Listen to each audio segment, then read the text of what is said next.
اسلام جس وقت شروع ہوا، نبی اکرم صلی اللہ علیہ وسلم نے 40 سال کی عمر میں اعلان نبوت کیا، اس کے بعد جو اسلام کی تاریخ میں سب سے پہلا منبر یا سب سے پہلا محراب تھا، اس مقام سے ہی پتہ چل جائے گا کہ منبر و محراب کتنا مقدس مقام ہے اور کتنی اعلیٰ جگہ ہے، کہ اس وقت جو منبر و محراب پہلا تھا تاریخ اسلام کا، اس منبر و محراب کو کس نے سنبھالا؟ کہ اس وقت کائنات میں اور ان سے پہلے بھی کائنات میں جن سے افضل بندہ کوئی نہیں تھا، انہوں نے ہی منبر و محراب کو سنبھالا تھا۔ یعنی اللہ کے بعد عظیم ہستی کون سی ہے؟ پیارے آقا صلی اللہ علیہ وسلم کی، اور سب سے پہلا منبر، سب سے پہلا محراب کس نے سنبھالا؟ ہمارے آقا صلی اللہ علیہ وسلم نے۔ منبر سے مراد خطابت ہے، اور محراب اگرچہ مسجدوں کے بعد میں بنے، اس سے مراد یہ مصلی ہے، امامت والا، کہ یہ دو مقامات سب سے عظیم ہستی آقا کریم صلی اللہ علیہ وسلم کی تھی، انہوں نے اس چیز کو سنبھالا۔ اگر زیادہ نہ سمجھ آئے تو اسی بات سے بھی اس کی عظمت کا پتہ چل جاتا ہے کہ جو رب کی نگاہوں میں ذات سب سے اعلیٰ ہے، وہ اس منصب کو سنبھالے ہوئے ہے، تو پتہ چلا کہ رب کی نگاہوں میں بادشاہت سے بھی بڑھ کر یہ منصب ہے عزتوں والا، جس کو اللہ کریم نے اپنے پیارے محبوب صلی اللہ علیہ وسلم کو عطا فرمایا۔ سرکار دو عالم صلی اللہ علیہ وسلم کا وصال شریف ہو گیا، اب اس منبر و محراب کے سنبھالنے کی باری آئی، تو لوگوں میں دیکھا گیا کہ آقا کریم صلی اللہ علیہ وسلم کے بعد اس وقت کون سا ایسا بندہ ہے جو سب سے افضل ہے، سب سے افضل۔ تو اس وقت جو کائنات میں لوگ تھے، ان میں سے سب سے افضل جو ہستی تھی وہ حضرت ابوبکر صدیق رضی اللہ تعالی عنہ کی تھی۔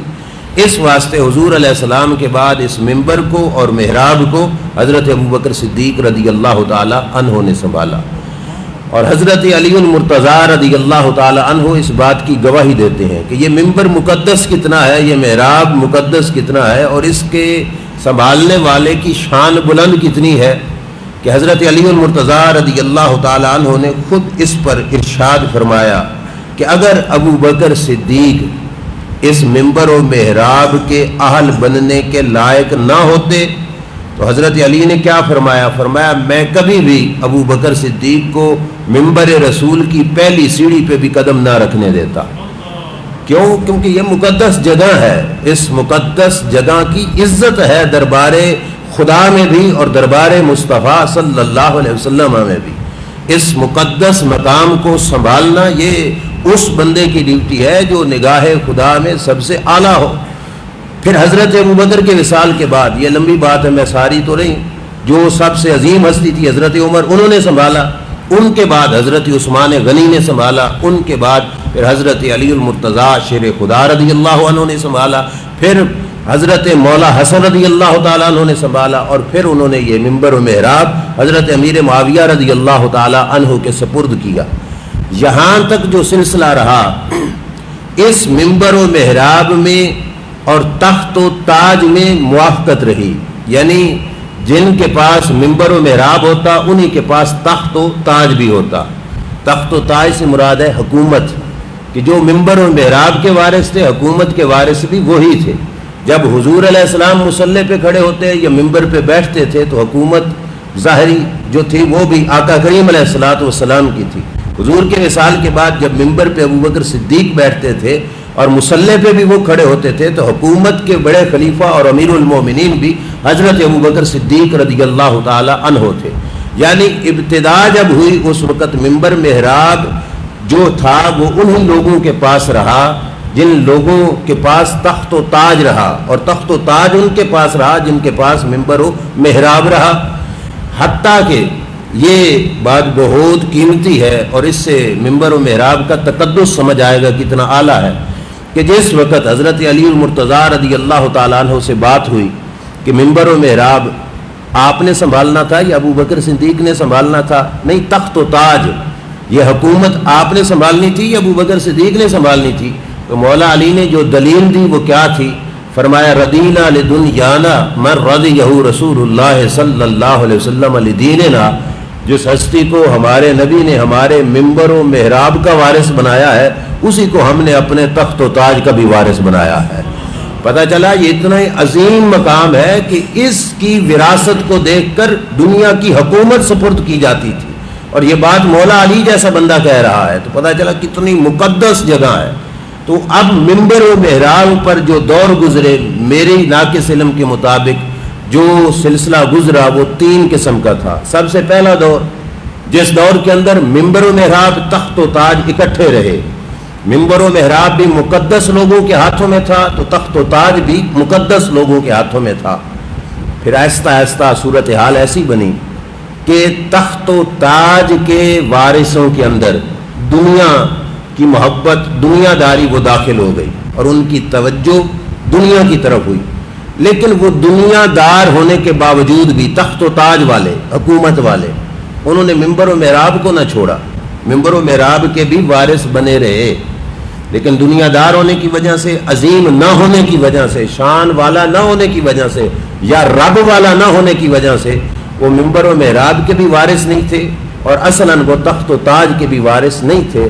لیکن تخت و تاج کے وارث جو تھے وہ 2 نمبر بندے ہوئے، لیکن انہوں نے زبردستی ممبر و محراب کو بھی سنبھالے رکھا۔ یہ دوسرا دور تھا۔ پہلا تو تھا کہ دونوں ایک جیسے، دوسرا دور آیا کہ جب تخت و تاج والے دنیا دار ہوئے اور ممبر و محراب کو بھی انہوں نے زبردستی سنبھالے رکھا۔ اس دور میں کچھ لوگ ایسے تھے جو اصل میں ممبر و محراب کے وارث تھے، جو اصل میں ممبر و محراب کے وارث تھے، وہ تخت و تاج کے ان 2 نمبر لوگوں سے پھر ٹکرا گئے۔ یہ شان والے تھے تو پھر ان سے ٹکرائے۔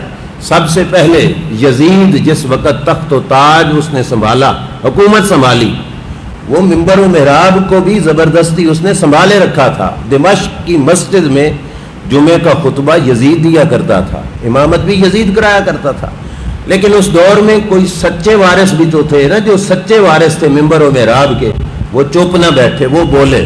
وہ کون تھے؟ مولا حسین رضی اللہ تعالی عنہ، جو ٹکرائے جا کے یزید سے، اور بتایا انہوں نے کہ تو نہ ممبر و محراب کا وارث ہے، نہ تو تخت و تاج کا وارث ہے۔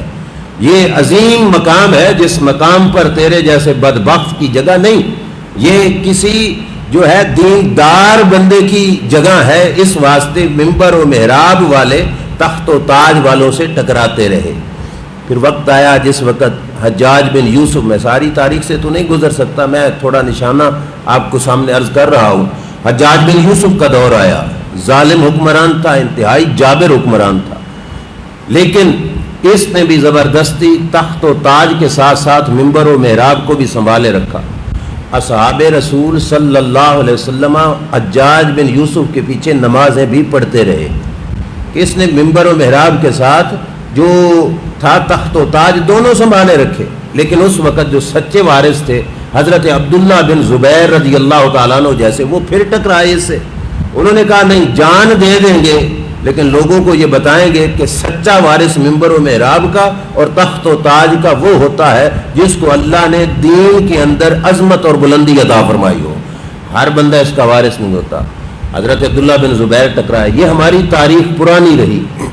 پھر وہ وقت بھی آیا جس وقت کا حاکم اکبر بادشاہ، اس نے اپنا دین گھڑا اور اپنا دین گھڑ کے لوگوں کے سامنے پیش کیا اور کہا کہ اس دین کو مانو۔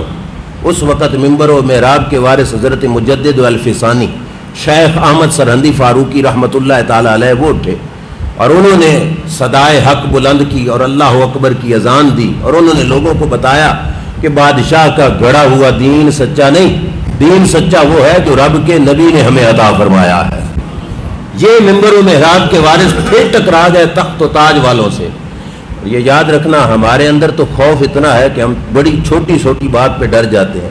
اس زمانے میں سزا جو ہوتی تھی وہ صرف یہ نہیں کہ پکڑا جیل میں ڈالا، اس زمانے میں ادھر پکڑا اگلے لمحے گلے پہ تلوار چلائی اور بندہ ختم۔ لیکن اس وقت بھی ممبر و محراب ٹکراتا رہا کس سے؟ تخت و تاج کے ساتھ، کہ یہ وراثت ہے اللہ کے نبیوں کی، اور اللہ کے نبی کے بعد سب سے افضل انسانوں کی۔ حضرت مجدد الفسانی ٹکرائے، پھر حضرت امام احمد بن حنبل بھی بادشاہ سے ٹکرائے، کہ جس وقت بادشاہ نے، تخت و تاج والے نے دین سے پھرنے کی بات کی، حضرت امام احمد بن حنبل میدان میں آ گئے، لڑے، کس حد تک کہ جیل کی سزا کو برداشت کیا، جیل کے اندر شرطا آپ کو کوڑے مارتا رہا، آپ نے سب کچھ برداشت کیا، لیکن فرمایا کہ منبر و محراب والے کبھی اپنے دین پر سودا بازی نہیں ہونے دیتے، تخت و تاج والے بدلتے رہے۔ آخر کار جس وقت تخت و تاج نے دیکھا کہ منبر و محراب ہمارے ساتھ ٹکرا رہا ہے تو انہوں نے ایک سازش کی۔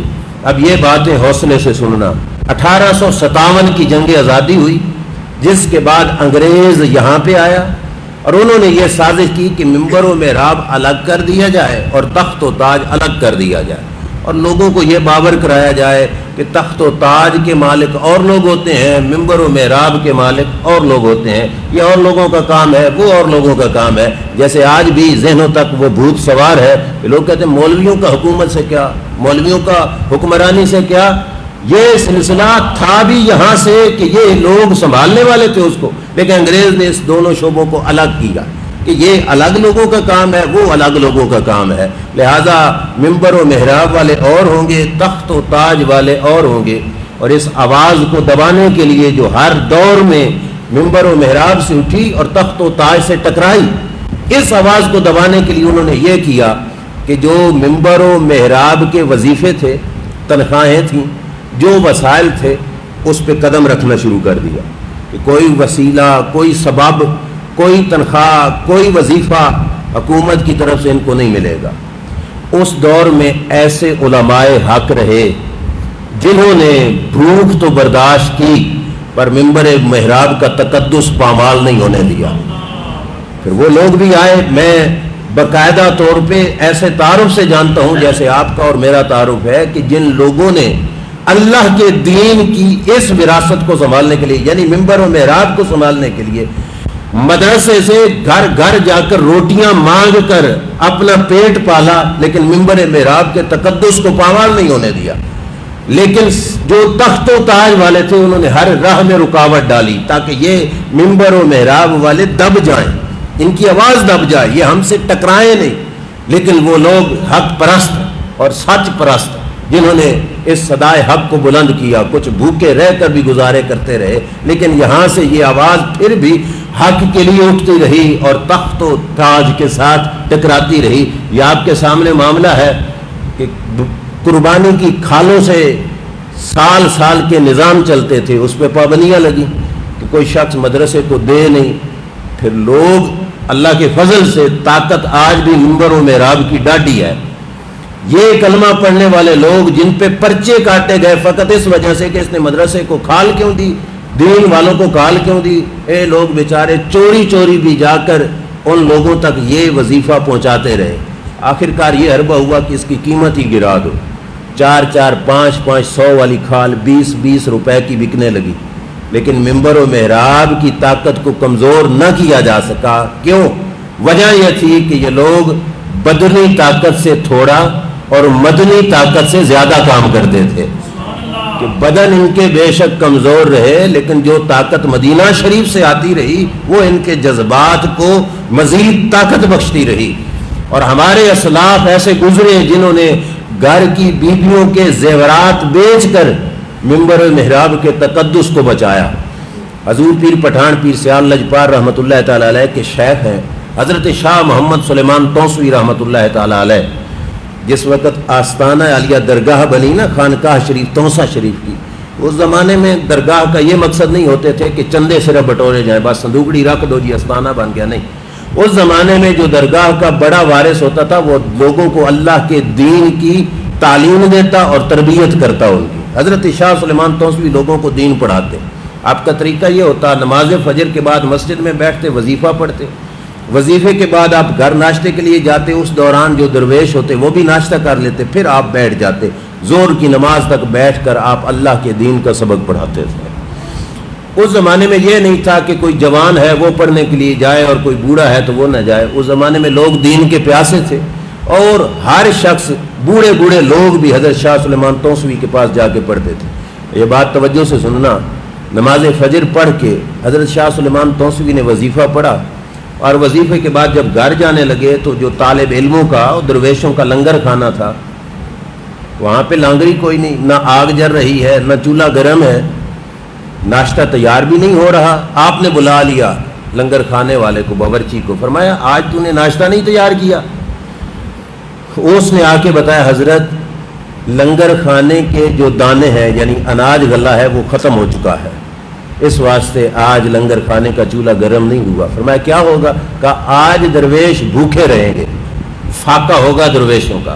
شاہ سلیمان توسوی گھر گئے، آپ کی زوجہ محترمہ نے آپ کے سامنے ناشتہ رکھا، شاہ سلیمان توسوی رحمۃ اللہ علیہ نے ناشتے کی طرف ہاتھ نہ بڑھایا، کھانا نہ کھایا۔ بیوی نے بار بار کہا اور پھر پوچھا حضرت آپ کھانا کیوں نہیں کھا رہے؟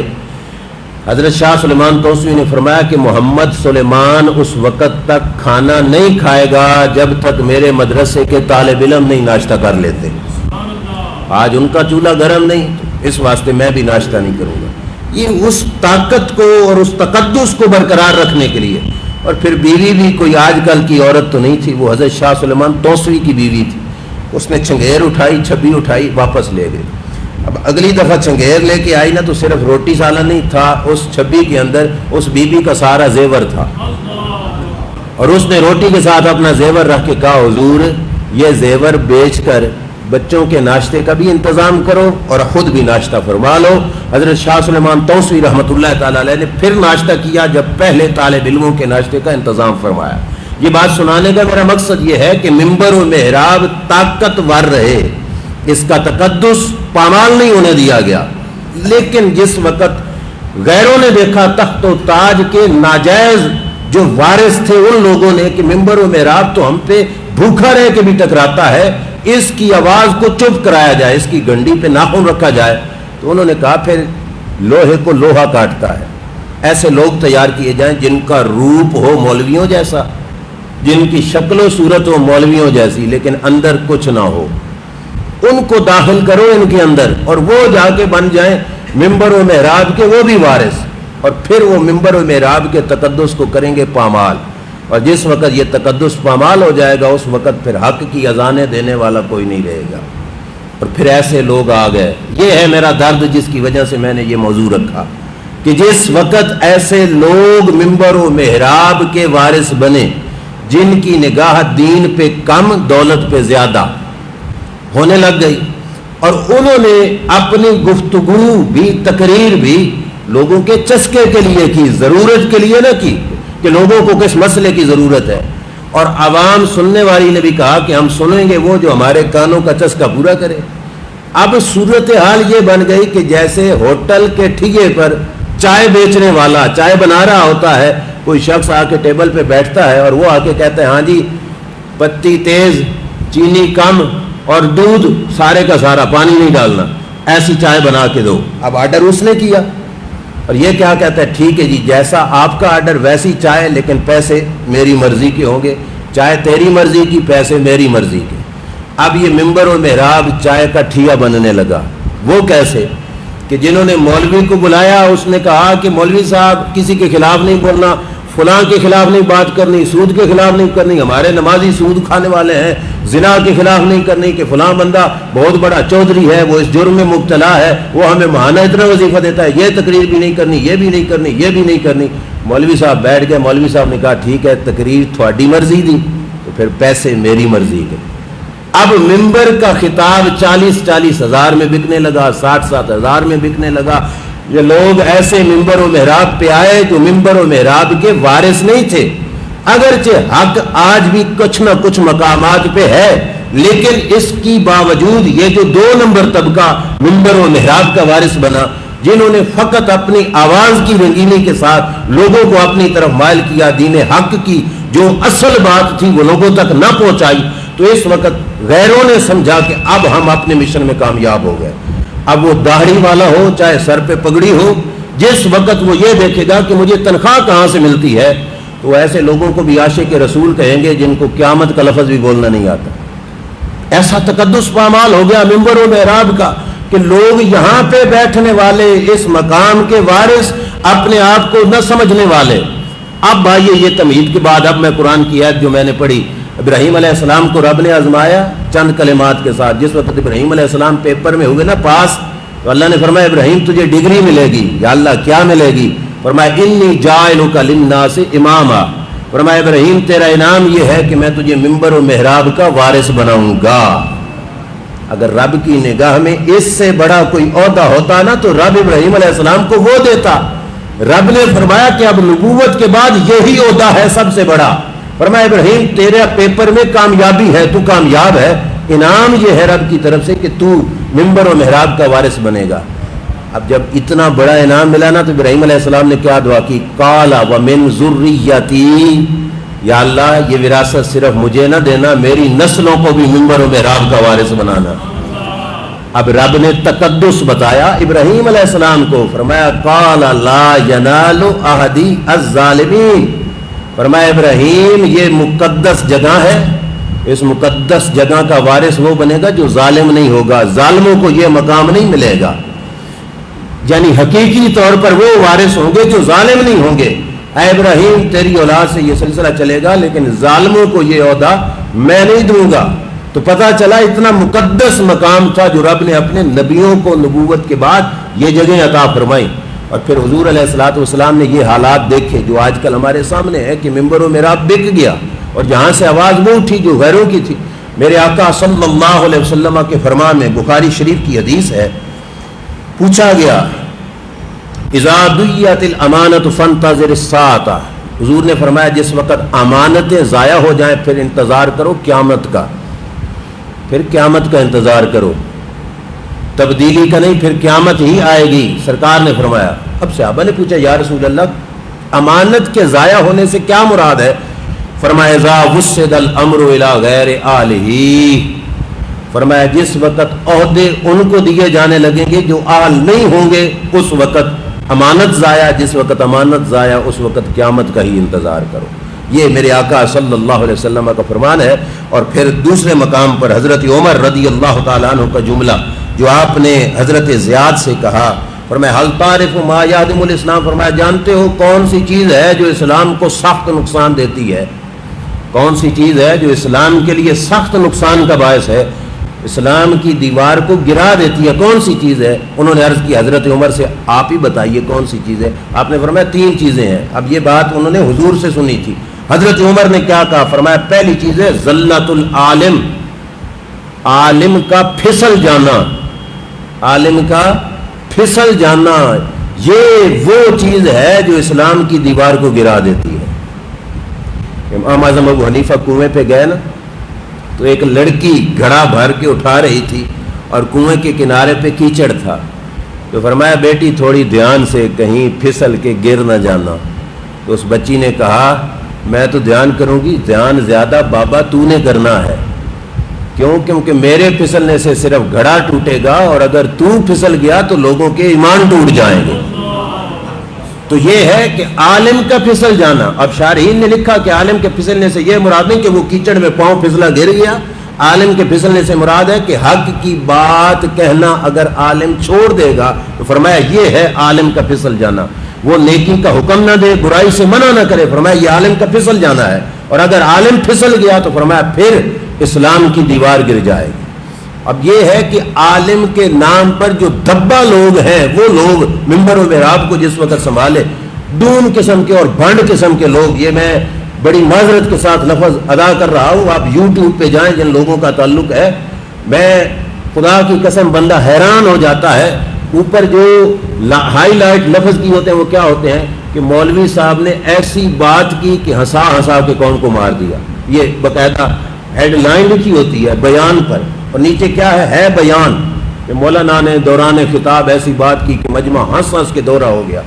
اب جو سٹیج ڈرامے والے کام کرتے تھے انہوں نے وہ ان مولویوں کے کلپ اٹھا کر یوٹیوب پہ چڑھانے شروع کر دیے، اور مولویوں کے بیان بھی ایسے ہو گئے کہ جن سے لوگوں کو ہنسانا، لوگوں کے بیٹھ کے جگتیں کرنا، ایسی باتیں کرنا، اور لوگ بھی ایسے بدبخت کہ لوگوں نے کہا بس سننا ہے تو اس کو سننا ہے، بس جس نے ہمیں بس ہنسایا۔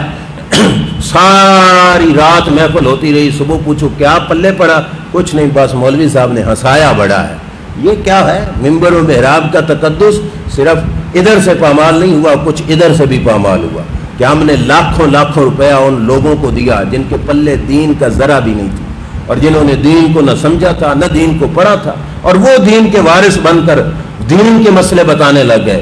ہماری آنکھ اصل دہی اور 2 نمبر دہی میں تو فرق کر سکتی ہے، ہماری آنکھ میں یہ فرق کیوں نہیں ہو سکتا کہ یہ دین سچا بتا رہا ہے اور یہ دین پیارے مصطفیٰ کا نہیں بتا رہا؟ میرے رب نے فرمایا مومن کے دل کو میں نے رنگا ہے، اور بزرگ علماء فرماتے ہیں اور انگریز رنگے نا شیشہ، وہ بتاتا ہے کہ ٹویا کہاں پہ ہے، ٹبا کہاں پہ ہے، ٹھڈا کہاں سے لگے گا۔ اگر رب رنگے مومن کے دل کو اور مومن کا دل یہ بھی نہ بتا سکے کہ حق کیا ہے سچ کیا ہے، تو پھر سمجھ لو کہ اس کا دل رنگا ہوا بھی نہیں ہے۔ دل پہ رنگ ہو تو پتہ چلتا ہے کہ حق کون کہہ رہا ہے۔ جس نے بولنا وہ کچھ ہے، جو بندے کی مرضی ہو وہ تمہیں حق نہیں بتائے گا، وہ تمہاری جیب خالی کرائے گا۔ اس واسطے اس مقام پر یہ خصوصی دھیان، مسئلہ بھی اس سے پوچھو جو اللہ کے دین کا بتائے۔ میرے نبی علیہ السلام نے فرمایا ایک وقت آئے گا روئے زمین سے علماء ختم ہو جائیں گے، اور پھر لوگ اپنا سردار کن کو بنائیں گے؟ اتخذ الناس رؤوسا جہالا، جاہل لوگوں کو اپنا پیشوا بنا لیں گے۔ اب باتیں بہت ہیں، ٹائم تو بہت کم ہے کہ پیشوائی جہالت اس حد تک پہنچ چکی کہ ہم نے بہت بڑا پیر اور پیشوا اسے سمجھا جس کے کپڑے ہی بدن پہ کوئی نہیں تھے۔ یہ اسلام آباد میں ایک دربار ہے، بہت معروف دربار ہے، امام بری سرکار۔ امام بری سرکار کے ساتھ ہمارا کوئی اختلاف نہیں، لیکن وہاں پہ ایسے لوگ کچھ جا کے بیٹھے جنہوں نے اس تقدس کو پامال کیا۔ ہمارا طالب علم وہاں پہ گیا، ایک شخص جس کے مکمل کپڑے کوئی نہیں، بدن پر بالکل ہی کپڑے کوئی نہیں، اور اس نے یوں ٹیک لگائی اور ایک طرف کو منہ ہے اور دوسری طرف سے بیٹھ کر عورت اس کی ٹانگیں دبا رہی ہے، بدن پہ بالکل کپڑے کوئی نہیں، اور کہتے ہیں کہ لائن لگی ہوئی تھی کہ پیر صاحب کو ملنا ہے۔ طالب علم نے کہا کہ ہم بھی لائن میں کھڑے ہو گئے، جب آگے یہ حال دیکھا تو ہم لائن سے نکل گئے کہ ہم تو جاتے ہی نہیں ہیں یہاں۔ تو پیر صاحب کے خلیفہ آئے اور انہوں نے آ کے کہا تم کیوں پیچھے نکل آئے؟ تو انہوں نے طالب علم تھے، انہوں نے کچھ پڑھا ہوا تھا، کچھ شیشہ تھا ان کے پاس، انہوں نے کہا ایسے لوگ پیر ہوتے ہیں جن کو اپنے سطر ڈھانپنے کا بھی طریقہ کوئی نہیں پتا۔ تو اس نے پتہ کیا جواب دیا؟ اس نے کہا بزرگ وہی نہیں ہوتے جو وہ کچھ کر کے دکھاتے ہیں جو عام بندہ نہیں کر کے دکھاتا، ذرا تو اپنا ننگا ہو کے دکھا، وہ تو کامل ولی ہے جو سارا کچھ دکھا رہا ہے، تو دکھا بلا۔ اب انہوں نے یہ جواب دیا، اس قدر جہالت لوگوں کے اندر پھیل چکی اور تقدس پامال ہو گیا، اور ہم گئے بھی ایسے لوگوں کے پاس، چلو جی وہاں سے اس نے فراڈ لگانے کے لیے کوئی نہ کوئی کاغذ لپیٹ کے دے دیا، ہم نے کہا چلو جی اس سے گھر میں برکت آئے گی۔ برکت ان 2 نمبر پیروں کے تویزوں سے نہیں آئے گی، برکت کا ایک ہی حل ہے کہ گھر غلامی رسول کے سانچے میں ڈال دو، انشاءاللہ گھر برکتوں والا بن جائے گا۔ اللہ کے رسول سے تعلق جوڑ لو، انشاءاللہ گھر برکتوں والا بن جائے گا۔ علامہ اقبال اسی بات پہ روئے، ان کی بات اور بات ختم، شعر ہے ان کا، انہوں نے بتایا کہ کبھی منبر و محراب کے وارث کون تھے اور آج حالت کیا ہے۔ کہا واعظ قوم کی پختہ خیالی نہ رہی، برق طبی نہ رہی، شعلہ مکالی نہ رہی، رہ گئی رسم اذاں روح بلالی نہ رہی، فلسفہ رہ گیا تلقین غزالی نہ رہی۔ واعظ قوم کی پختہ خیال ہی نہیں، کہا واعظ کرنے والے کے خیال بھی پختہ نہیں، کبھی ادھر کو کبھی ادھر کو، کوئی ادھر کھینچے تو ادھر چلا گیا، ادھر کھینچے تو ادھر چلا گیا، اس کے مزاج میں پختگی بھی نہیں۔ برق طبی نہ رہی، واعظ قوم کی طبیعت بجلی جیسی تھی، اب وہ ختم ہو گئی، برق طبی نہ رہی، شعلہ مکالی نہ رہی، آگ جیسی گفتگو کرتا تھا عالم، آگ جیسی۔ آگ کا یہ مطلب ہے کہ اس کے سامنے جو ہے اسے جلا دیتی ہے، عالم کی گفتگو کے سامنے جو جھوٹ ہوتا تھا اس کے جلا کے رکھ دیتا تھا، فرمایا وہ کوئی نہیں رہی، رہ گئی رسم اذاں روح بلالی نہ رہی۔ کبھی یہ اذان ہوتی تھی اور کافروں کے محل ہل جاتے تھے اور کفروں کے بادشاہوں کی ٹانگیں ہلتی تھیں، اب رہ گئی رسم اذاں روح بلالی نہ رہی، فلسفہ رہ گیا تلقین غزالی نہ رہی۔ حال یہ ہے کہ ہم پس سے پس، میری گزارش یہ ہے کہ اس معاملے میں ہمیں اپنی آنکھیں کھولنی چاہیے اور دیکھنا چاہیے۔ ہمیں باقی سارے معاملات میں سرچ کرنے کا ٹائم ہے، میں یہ نہیں کہتا کہ صرف سچا مجھے ہی مانو، نہ ہو سکتا ہے کہ اس لبادے میں پتہ نہیں کتنے کتنے ٹھگ تم نے دیکھے ہوں گے۔ سچائی کو پرکھنے کے لیے خود بھی کچھ پڑھو، اللہ کے قرآن سے رابطہ جوڑو، اللہ کے نبی کے فرمان سے رابطہ جوڑو، تاکہ پتہ چلے کہ بولنے والا کیا بول رہا ہے۔ ہماری پریشانی یہ ہے مولوی صاحب کدے جائیے، کوئی ادھر نو کھچدا کوئی ادھر نو کھچدا، تم کہیں بھی نہ جاؤ، تم جاؤ اسی طرف جو تمہارے دل اور تمہارے ایمان کی رہنمائی ہے، اور اگر اندر سے کوئی آواز نہیں سمجھتی تو سمجھ لو اندر سے ایمان بھی ختم ہو چکا ہے۔ تو اس واسطے اس شیشے کو سیدھا کرو، انشاءاللہ پھر راہ مل جائے گی، اور اس منبر و محراب کے تقدس کو پامال نہ ہونے دو۔ اس مقام کا وارث وہ لوگ ہیں جنہوں نے شروع سے لے کے آج تک اس دین متین کو بچایا، وہ لوگ نہیں جو جہاں پہ لطیفے چٹکلے لوگوں سے جگت بازی اور ایسی ایسی باتیں سنا کے چلو جی بات تمہاری مرضی کی کرایہ ہماری مرضی کا، ایسا معاملہ نہیں۔ اس تقدس اور اس عزت کو محفوظ رکھنا یہ ہم سب کی ذمہ داری ہے۔ اللہ تعالی ہمیں عمل کی توفیق عطا فرمائے۔ وآخر دعوانا ان الحمد